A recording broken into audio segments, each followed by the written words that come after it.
As the slow return to Lahaina continues, a House hearing into whether HECO's infrastructure played a role in the August 8th wildfire is getting ready to begin. Gina Mangieri is in our nation's capital this morning and joins us now live with more. Good morning, Gina.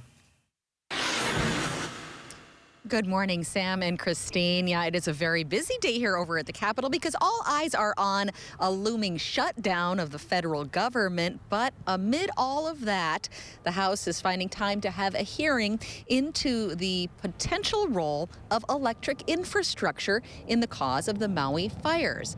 Now, that's coming up tomorrow, and a House Energy and Commerce Committee investigation panel summoned the top officials from HECO, the Public Utilities Commission, and the State Energy Office to testify about what role, if any, they played in the tragedy. I spoke earlier today with Senator Brian Schatz here in his office about the significance of tomorrow's hearing, and also with the head of HECO's Electric Worker Union about how all this is impacting them.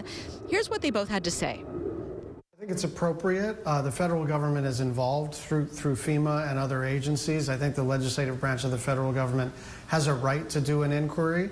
There are a couple of inquiries in the House, and I'm not going to prejudge except to say there are kind of two ways to do this. One is on a bipartisan basis to really try to figure out what went wrong and how to prevent it from happening again. And the other would be to try to score political points. I think we don't know what kind of investigation this is yet, but I'm hopeful it'll be the constructive kind. Our members have retirement pensions.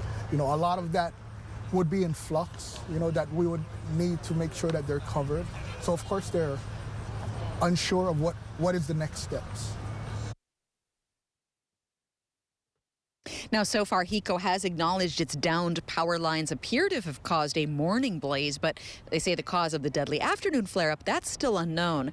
We got to look at what the officials intend to say in their opening statements tomorrow before that questioning from the panel. HECO's president and CEO, Shelly Kimura, will say in part, I hope we can start to find solutions that will help protect Hawaii and the rest of the nation from the increasing threats of familiar natural disasters like hurricanes and those that we've rarely experienced, like droughts that can fuel catastrophic wildfires.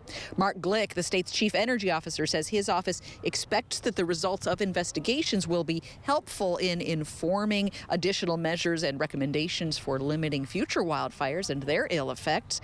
And Leo Asuncion, he's the chair of the Public Utilities Commission, he says we're working with the utilities to take immediate actions on changes to protocols, things like red flag warning days and whether power lines should be built below ground.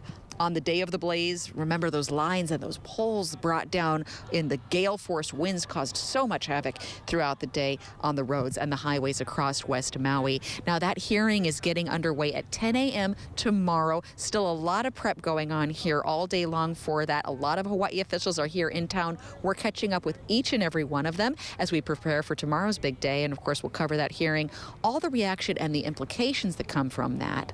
Stay tuned to KH12 for that. Reporting live from Washington, D.C., Gina Mangieri, KH12 News, working for Hawaii. Christine and Sam, back to you.